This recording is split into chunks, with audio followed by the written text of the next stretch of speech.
লা উকসিমু বিয়াউমিল কিয়ামা ওয়ালা উকসিমু বিন-নাফসিল, এবং কসম খেয়েছেন কিয়ামতের, আর কসম খেয়েছেন এটার। মুফাসসিরিনগণ বলেন কিয়ামত যেমন ভয়াবহ, নফসে লাওয়ামা, বলো নফসে লাওয়ামাটা ভয়াবহ, মাঝামাঝি অবস্থা।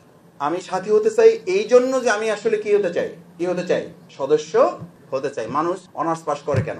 এটা বললে বেড়াবে যে আমি অনার্স পাস করছি, ভাইয়েরা আমার আসেন, এটার জন্য যে এখন আমার বিয়ের বয়স হয়েছে, এটার জন্য অনার্স পাস এই জন্য যে সে কি কাজ করতে যায়, মাস্টার্স করছে, এটা একটা ধাপ মাত্র। কিন্তু কেউ যদি অনার্স করে, কেউ যদি ইন্টার করে মনে করে this is complete, this is finish, তাহলে যেমন বোকামি হবে, যেমন অনার্সের প্রতি জুলুম করা হবে, যেমন ইন্টারমিডিয়েটের প্রতি জুলুম করা হবে, এটার অসম্মান অমর্যাদা করা হবে, এটাকে অর্থবহ করার ক্ষেত্রে যেমন তুমি ব্যর্থ হবা, ঠিক একইভাবে সাথী হওয়ার পর যদি মান উন্নয়নে কেউ লাওয়ামার জায়গা থেকে নফসে মুতমাইন্নায় প্রবেশ করার চূড়ান্ত প্রচেষ্টা চালাতে ব্যর্থ হয়, তাহলে সে সদস্য হলো না, তা না, সে ফাদখুলি ফি ইবাদি, আল্লাহর গোলাম হলো না, অদখুলি জান্নাতি, এবং নিজেকে জান্নাতের উপযুক্ত করলো না। এবার সিদ্ধান্ত তোমার, কিন্তু এবার তোমার সিদ্ধান্তের পালা যে তুমি আল্লাহর গোলাম হবে নফসে মুতমাইন্নায় গিয়ে, এবং জান্নাত উপযোগী নিজেকে করবে কিনা। যদি করতে চাও তাহলে অবশ্যই আম্মারা থেকে যেমন তুমি সাথী হয়ে নিজেকে লাওমার ধাপে উন্নীত করে মাঝামাঝি অবস্থায় এসছো, এটা কিন্তু খুবই ঝুঁকিপূর্ণ। মাঝামাঝি অবস্থায় কেউ দাঁড়িয়ে যদি বলে যা উঠছি খারাপ না, বাকি ধাপ তো একটা দিব, উঠে যাবো, নারকেল গাছ, সুপারি গাছ, তাল গাছ ভাবো, মাঝখানে এরকম যদি কেউ দাঁড়িয়ে অবসর জীবন যাপন করে এবং কিছুটা রেস্ট লাইফ মেনটেন করে, তাহলে তার পরিণতি শুধু পড়ে যাওয়া। পড়ে যেতেও তো কি লাগে, মানে নর্মালি নিচে নামতে হইলেও তার কি লাগে, শক্তি লাগে, কৌশল লাগে, ব্যালেন্স লাগে। কিন্তু ওখানে যদি কিছু সময় অতিবাহিত করে রেস্ট নিতে চায় মাঝখানে, নারকেল গাছ, সুপারি গাছ, তাল গাছ, নারকেল গাছে উঠছে, দুইজন পাওয়া গেছে নারকেল গাছে ওঠা, যথাযথ পুরো উঠছো নাকি অন্যের গাছে উঠছো আল্লাহ জানে। এই মাঝখানে দাঁড়িয়ে থাকার প্রক্রিয়াটা হচ্ছে এই যে তুমি একটা ভয়ঙ্কর বিপজ্জনক অবস্থায় আছে। সেই জন্য আল্লাহ তাআলা ওই নফসের কসম খেয়ে বলেছেন এটা কিয়ামতের মতো ভয়াবহ জায়গায় তুমি আছো।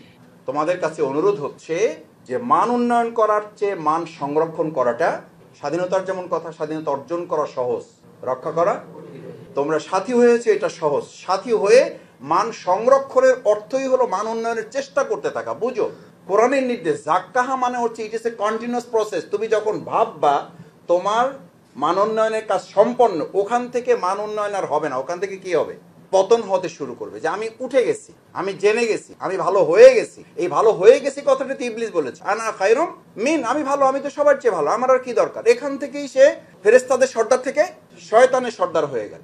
এখন তুমি আমি যদি এটা ভাবি যে যা হয়ে গেছে আলহামদুলিল্লাহ, আমার আর কিছু দরকার নেই, যা হয়েছে সাথী বা কয়জন হয়, আর হয়ে তো খারাপ না, ওয়ার্ড সভাপতি দায়িত্ববান টুকটাক কাজ বাজ তো করতেছি। এই জায়গা থেকে তোমাকে বাঁচার উপায় হচ্ছে তুমি মান উন্নয়ন করাটা হচ্ছে মান সংরক্ষণের জন্য।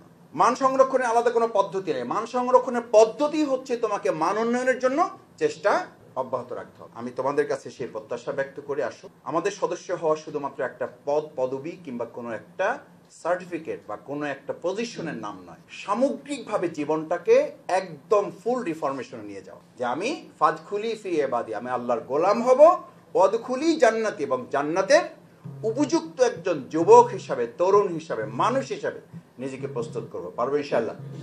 আল্লাহ তাআলার কাছে সেই তৌফিক কামনা করে আবারও তোমাদের সবাইকে ধন্যবাদ জানিয়ে আমাকে এই সুযোগটুকু দেওয়ার জন্য কৃতজ্ঞতা প্রকাশ করে ইসলামী ছাত্র শিবিরের জন্য দোয়া করি। তোমরা আমাদের জন্য দোয়া করবা। আল্লাহ তাআলা যেন আমাদের এই প্রিয় মাতৃভূমি বাংলাদেশটা যে সংস্কারের কাজ চলছে, সেই সংস্কারের প্রধান এবং প্রথম সংস্কার হিসাবে আমরা জমিনের পরে আমাদেরকে না, বরং জমিনের আগে আমরা আমাদের জীবনকে টার্গেট করতে চাই। আমাদের জমিন সংস্কারের জন্য প্রয়োজন হচ্ছে, আল্লাহর নির্দেশ হচ্ছে জীবন সংস্কার। আসো আমরা জমিন সংস্কারের জন্য, আমাদের ৫৬,০০০ বর্গমাইল সংস্কারের জন্য ৩.৫ হাত বডিটাকে সংস্কারের সিদ্ধান্ত নিই। দেখি ইনশাআল্লাহ পারবা ইনশাআল্লাহ। তাহলে ৫৬,০০০ আগে না ৩.৫ হাত আগে? ৫৬,০০০ সহজ না ৩.৫ সহজ? ৩.৫ হাত সহজ। এটুকু যদি বুঝতে পারো, বাকি সেবগাতুল্লাহ লাইন সব বলে দেবে তোমাদের, প্রক্রিয়াটা সে বলে যাবে। আসসালামু আলাইকুম ওয়া রাহমাতুল্লাহি ওয়া বারাকাতুহু।